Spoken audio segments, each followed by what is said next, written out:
So here's what happened to me the other day after an oil change. Time to go inside, it's dinner time.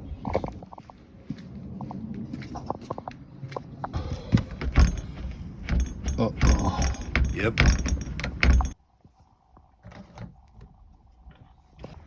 The thumb lever's not doing much. All I needed for this job were an Allen key and a Phillips screwdriver. Disassembling everything is pretty easy.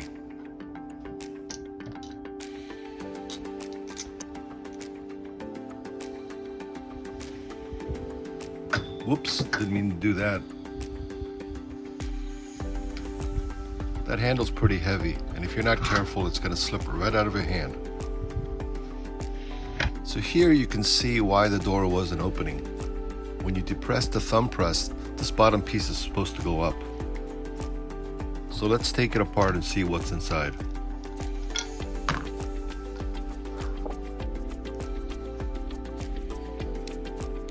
Here we can see the problem already. So let's completely take it apart. Yeah, that inner piece is broken in two places.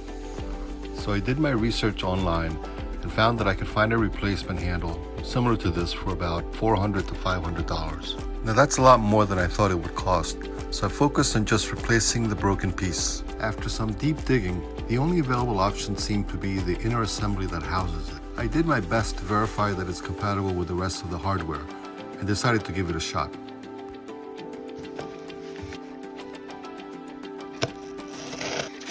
The best way to verify is to put them side by side and compare.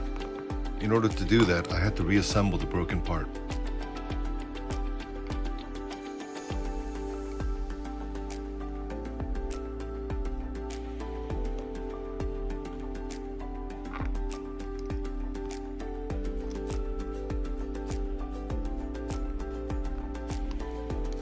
Looking at all sides and angles, they seem to be almost exactly identical.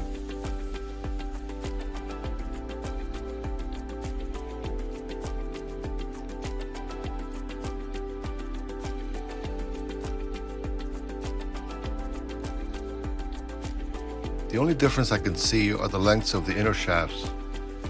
The shaft on the new part is longer by about ½ an inch. This just means it's made for a thicker door. The old shaft is perfectly fine, so all I have to do is just swap shafts.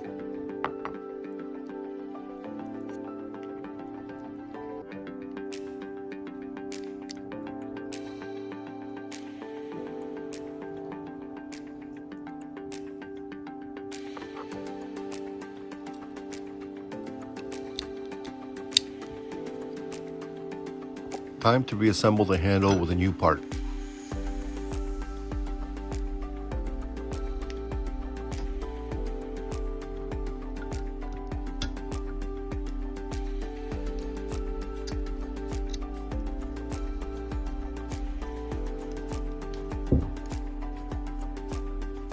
The entire inner part now moves every time. Now I can put everything back in place on the door. Make sure everything is snug and flush.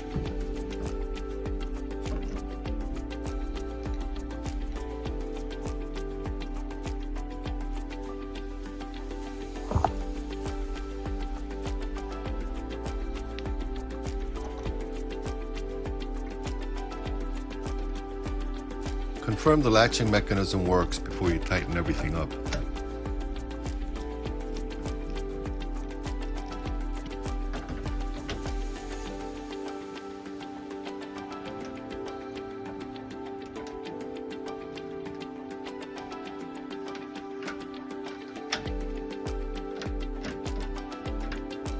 Button it up and it's done.